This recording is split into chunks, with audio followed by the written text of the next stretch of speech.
help in the war that Imam was facing.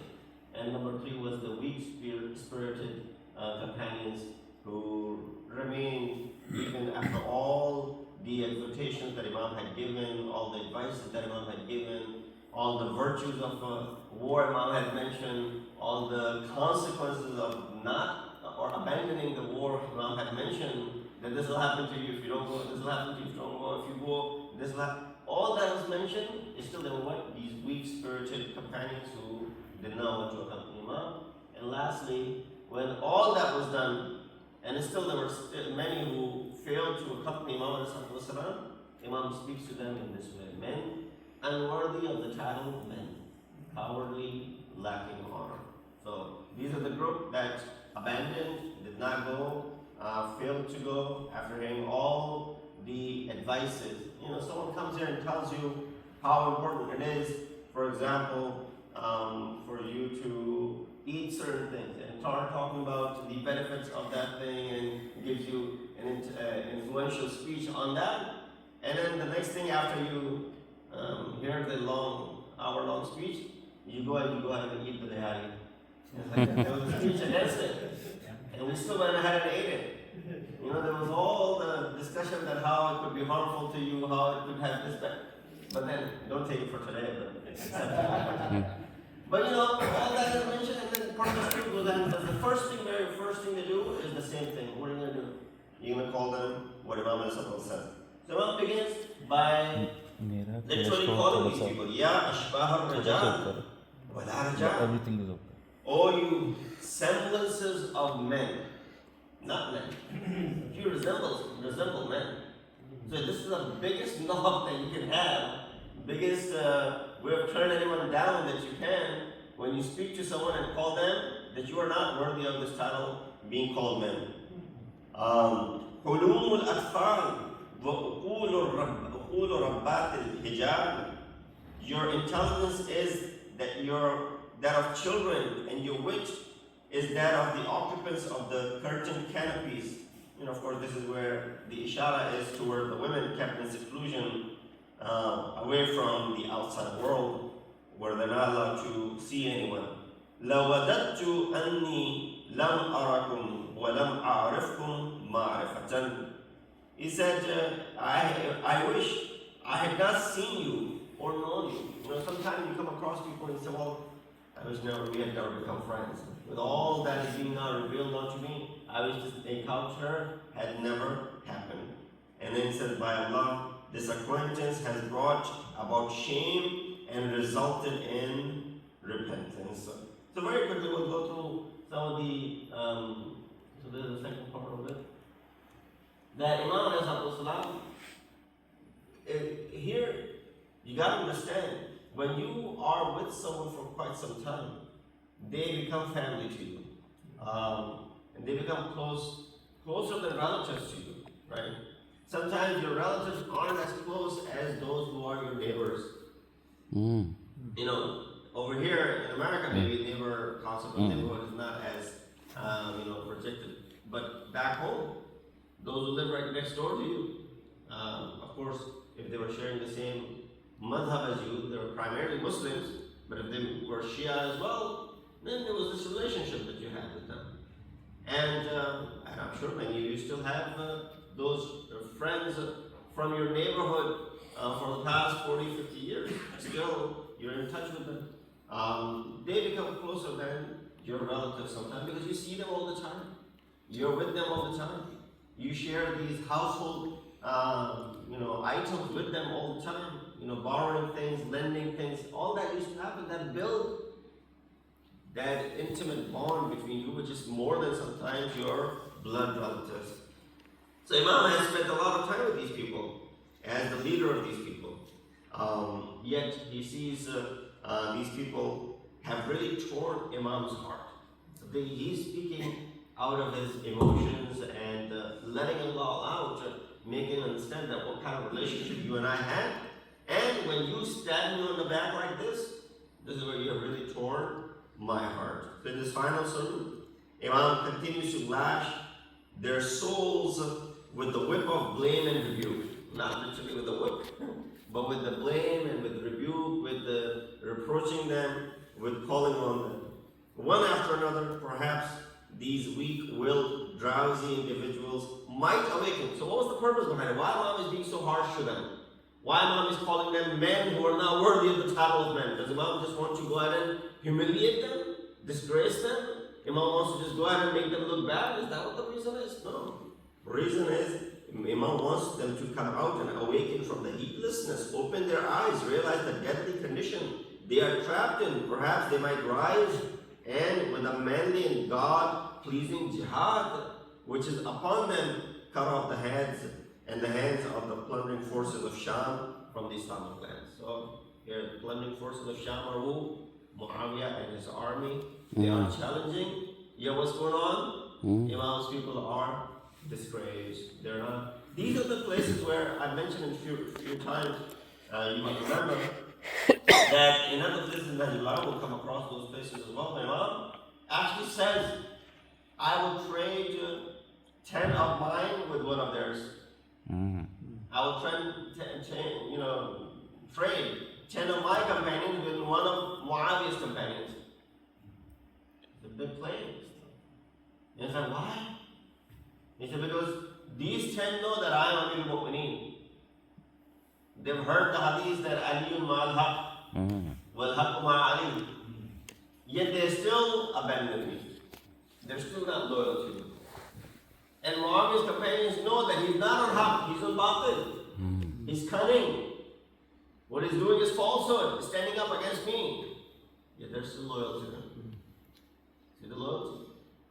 How he got the loyalty? He said, I'm ready to change 10 of mine with one of yours. So in the opening section, Imam says what? Addresses them by 3 crushing phrases. O those who resemble men, but are not truly men. Number 2, your hopes are like the hopes of children.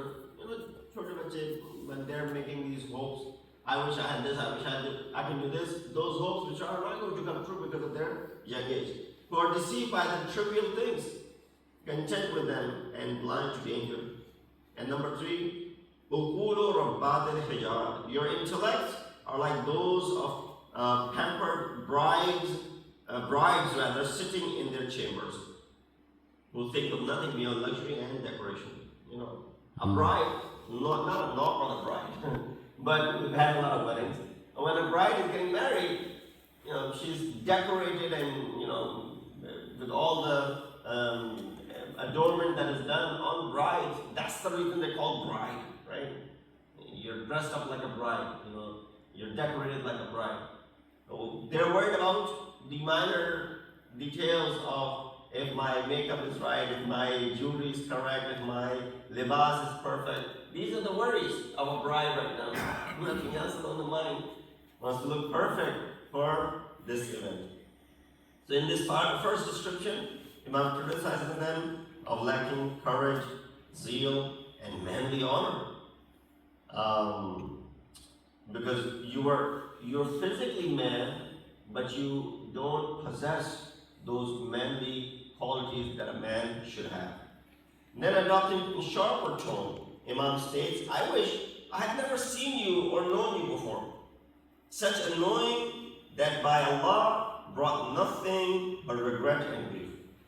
That again is something which is a no. Lawadattu is number 4. If you look at number 4, that's what Imam says. Lawadattu anni lam arakum.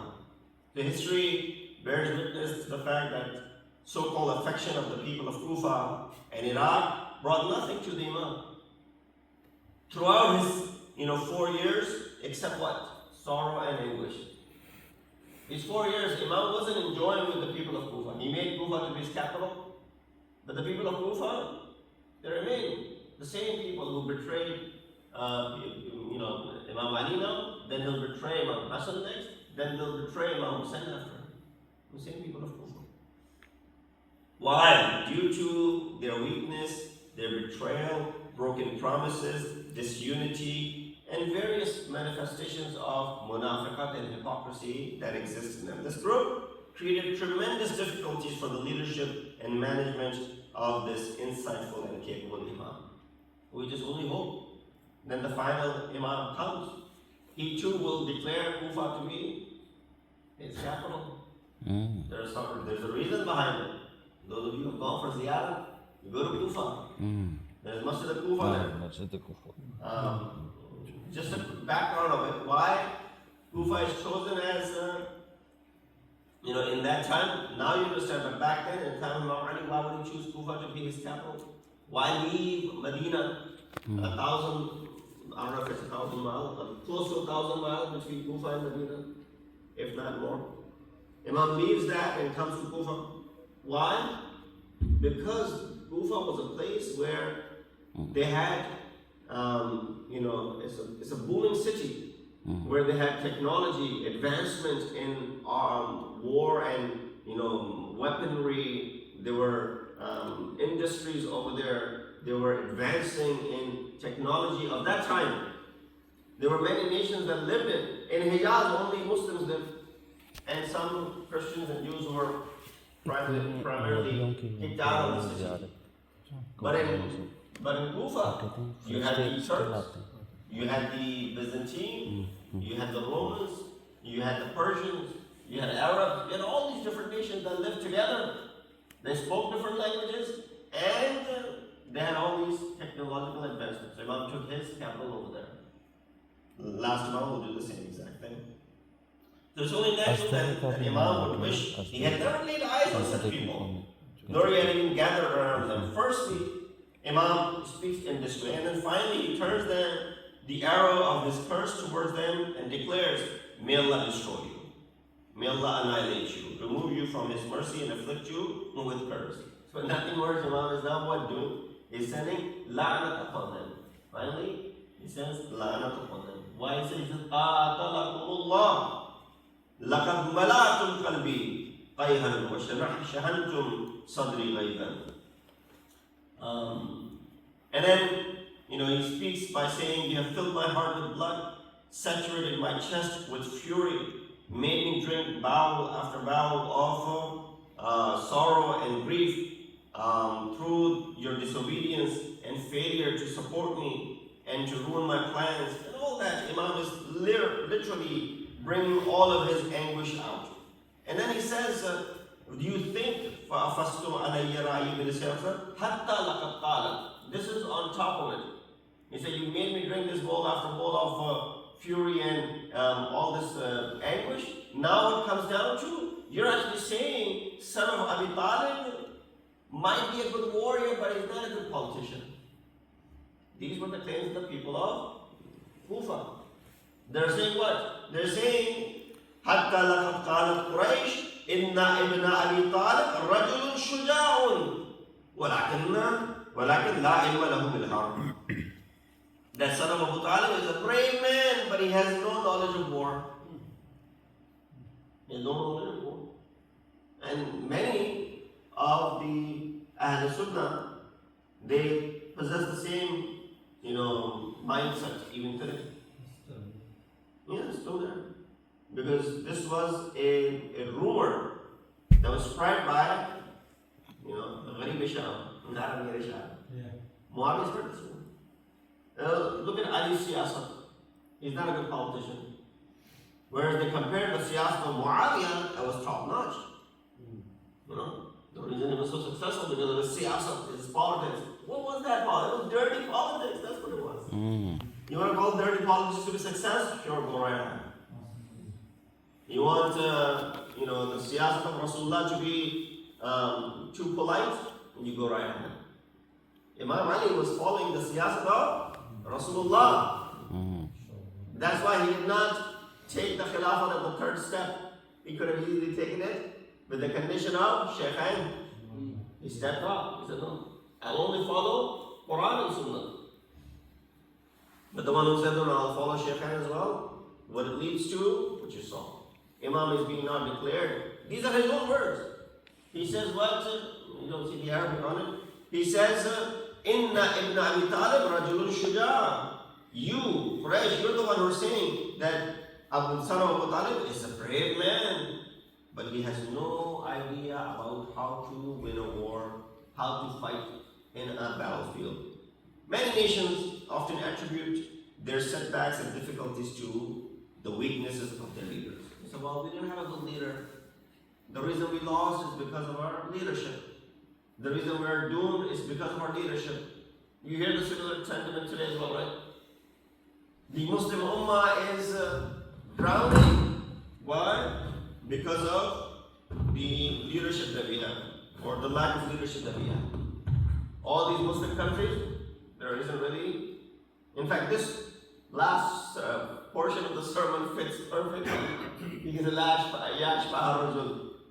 oh, men who resemble men but are really not men. And this goes perfectly on today's leaders of the world, Muslim world especially. With what's happening in Gaza, yet they all sit and watch. They let Israel do whatever genocide that is continuing to commit. They don't say anything. Or they say something, but it's not something which will going to go ahead and make any impact. It's not going to go ahead and cause, any heads won't be turning. They're just going to continue doing what they're doing. All, the international court or this country or that country can raise their voices, but the Muslim Ummah is quiet. But a lot of time what happens, you go ahead and you see that often nations attribute their setbacks and their downfall to their leaders. However, sometimes the situation is quite the opposite. The leader may be highly competent, yet the followers who suffer from weakness, indecision, and intellectual or cultural backwardness, they are the ones who are the reason why Imam Ali was not able to go ahead and succeed in many of these things. All these wars in 4 years' time, and then eventually, you understand Safin and Jamal, those were political wars. But Nahrawan had nothing to do with politics. This was a group which started considering Imam Ali was not fit for the office. People of Nahrawan, the Khawarij, they started thinking Imam Ali is what? He is, na'udhu billah, has left our path of Islam. So their mindset was. So this reality is profoundly painful for a capable and a visionary leader. And that is Imam Ali, who sees that I'm more than capable. He mentions it actually later on. To be surrounded by people who lack determination, resilience, leading to negative outcomes. Despite this, the public may misjudge the situation and wrongly place the blame on the shoulders of great leaders who could be greater than Amir al-Mu'mineen, Ali ibn Abi Talib, alayhi salatu.